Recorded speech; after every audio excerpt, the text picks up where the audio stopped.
ஓகேவா? கொஞ்சம் அடுத்தது கரண்டி எடுத்து ஒரு மாவு எடுத்துக்கோங்க. கொஞ்சோண்டு மாவு எடுத்துக்கோங்க.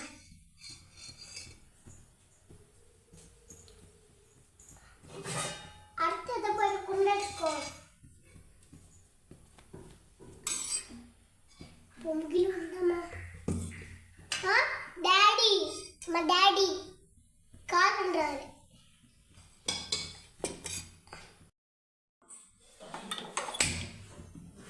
இன்னைக்கு நம்ம பார்க்கறது அதுவே. கொஞ்சம் இந்த எண்ணெய் ஊற்றி நல்லா சூடாயிடுச்சு.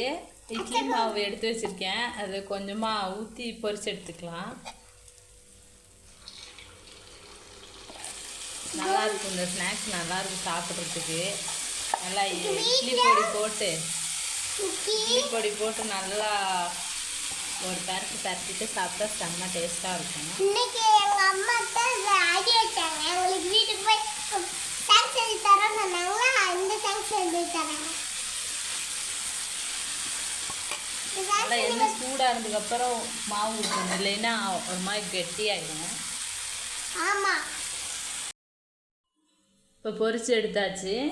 எல்லாம் எடுத்ததெல்லாம் இந்த அதில் போட்டுக்கலாம். இந்த மாதிரி நீங்களும் வீட்டில் செஞ்சு பாருங்க. இட்லி பொடி எடுத்து தெரியுதா? இதான் தெரியுது. இட்லி பொடி எடுத்து நல்லா அப்படியே கொஞ்சம் மேலே தூவிக்கலாம். இதை வச்சு சாப்பிட்டு பாருங்க, வேற லெவல்ல இருக்குங்க. நல்லா சவுண்டு பாருங்க, நல்லா கரமுறைன்னு இருக்க மாட்டேங்குது, சவுண்ட் நல்லா கேட்குது.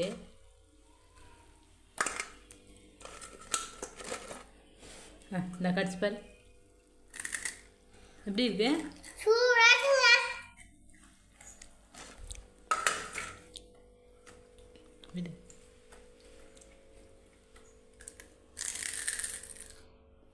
சூப்பர். லைக் பண்ணுங்க, கமெண்ட் பண்ணுங்க, ஷேர் பண்ணுங்க. Bye bye.